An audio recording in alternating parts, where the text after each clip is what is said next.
Good morning everyone, good morning.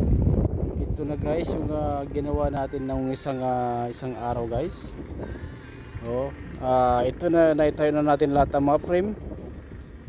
Ayun guys, inaantay na lang natin dito yung trusses nito guys, mga rafters. Yan, nakasit up na lahat yung mga frame. At nailagay na rin natin yung mga top plate.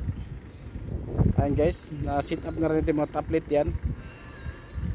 Inaantay na lang natin ang crane dito guys para maiangat natin yung mga trusses.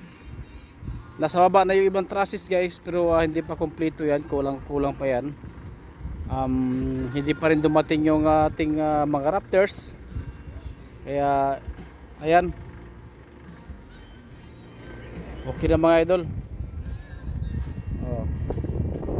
Ito na yung ginawa natin guys, buo na, kompleto na yung frame. Mga trusses na lang kailangan natin guys at saka rafters.